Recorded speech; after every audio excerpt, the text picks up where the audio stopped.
everybody. Happy Wednesday. I'm here on Sunday with Jim Terry and Cindy Vendroth, and the two of them are involved in our Sunday breakfast feeding program.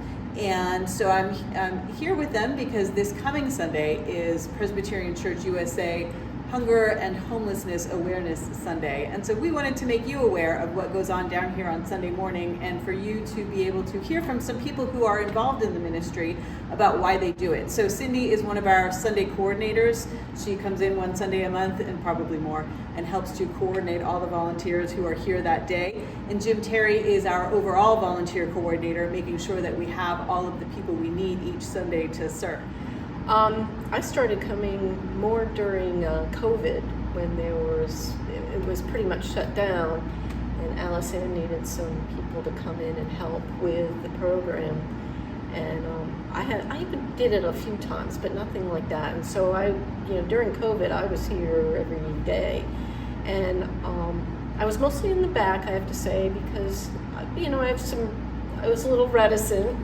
And so as I wanted to continue doing it because I thought it was really important, not only for the community, but for me to realize that people are different than me, and that we all have different backgrounds, and that God loves us all. So I continued, and I'm much more out in the community, or in the lunchroom now, or breakfast room now, than I was before, when I was mostly in the back. Mm-hmm. Yeah, and it's amazing. It works every time, right? When we interact with people that we don't know yet, or who are different from us, we learn that they're not so different from us, right?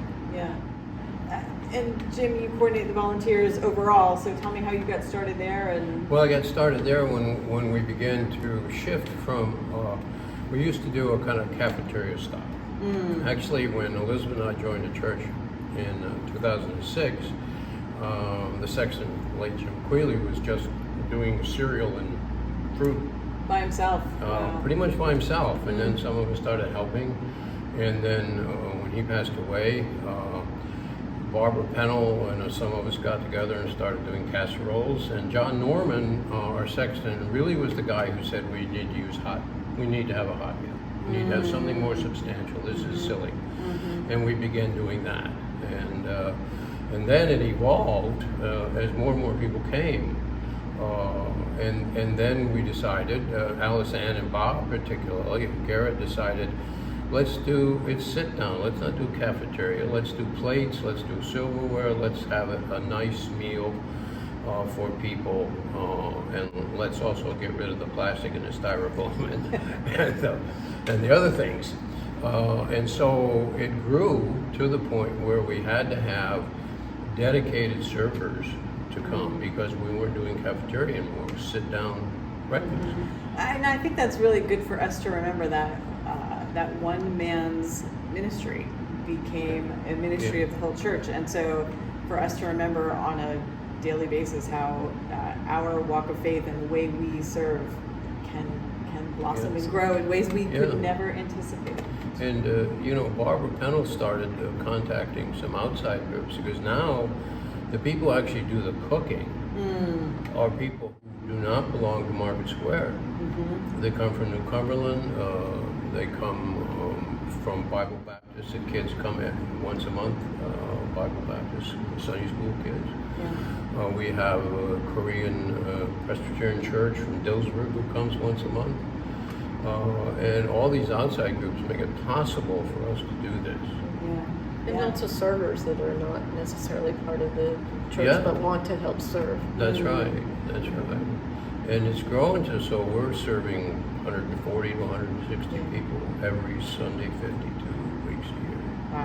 Wow. Or as Alice Ann said, 160 people in 60 minutes. That's the astonishing part, in 60 minutes. And for the most part, I see everyone doing it with grace and patience, and it's and some of the folks come have mental problems, and some of the folks, most of them are grateful. Many thank us. Some start helping bussing the tables. Most folks are really just happy to be here. Are grateful that we're doing, because we're the only place on a Sunday morning that provides such things. So it's an important ministry for just that reason, that no one else Yeah. is doing it on that day. Right. Yeah.